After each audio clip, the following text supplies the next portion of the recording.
50 പേരുടെ മരണത്തിനിടയാക്കിയ കുവൈറ്റ് തീപിടുത്തവുമായി ബന്ധപ്പെട്ട് 8 പേരെ കസ്റ്റഡിയിലെടുത്തു.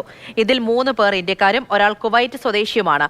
അറസ്റ്റിലായ 4 പേർ ഈജിപ്ത് സ്വദേശികളാണ്. കൂടുതൽ വിവരങ്ങൾ സുരേഷ് വെള്ളിമുറ്റം പറയും.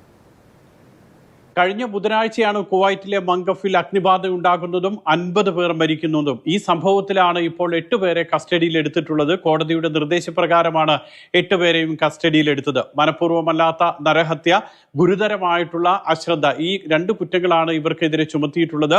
അറസ്റ്റിലായവരിൽ 3 പേർ ഇന്ത്യക്കാരാണ്. എന്നാൽ ഏത് സംസ്ഥാനത്തു നിന്നുള്ളവരാണെന്ന് വ്യക്തമാക്കിയിട്ടില്ല. മലയാളിയുടെ ഉടമസ്ഥതയിലുള്ളതാണ് ഈ തൊഴിലാളികൾ ജോലി ചെയ്തിരുന്ന കമ്പനി. അതോടൊപ്പം തന്നെ അറസ്റ്റിലായ മറ്റൊരാൾ സ്വദേശി പൗരനാണ്. ഈ തൊഴിലാളികൾ താമസിച്ചിരുന്ന കെട്ടിടത്തിന്റെ ഉടമ സ്വദേശി പൗരനാണെന്ന് ആ സമയത്ത് റിപ്പോർട്ടുണ്ടായിരുന്നു. മറ്റ് 4 പേർ ഈജിപ്ത് സ്വദേശികളാണ്. ഒരുപക്ഷെ കെട്ടിടത്തിന്റെ സുരക്ഷാ ചുമതലയുണ്ടായിരുന്ന ആളുകളൊക്കെ തന്നെ ആയിരിക്കണം. ഏതായാലും 8 പേർ കസ്റ്റഡിയിലായിരിക്കുന്നു എന്നുള്ളതാണ് വിവരം. 2 ആഴ്ചത്തേക്കാണ് ഇവരെ കസ്റ്റഡിയിലെടുക്കാൻ കോടതി നിർദ്ദേശിച്ചിരിക്കുന്നത്. ഈ 2 പ്രധാന വകുപ്പുകളാണ്, അതായത് നരഹത്യയും അതോടൊപ്പം ഗുരുതരമായിട്ടുള്ള അശ്രദ്ധയുമാണ് ഇവർക്കെതിരെ ചുമത്തിയിട്ടുള്ളത്.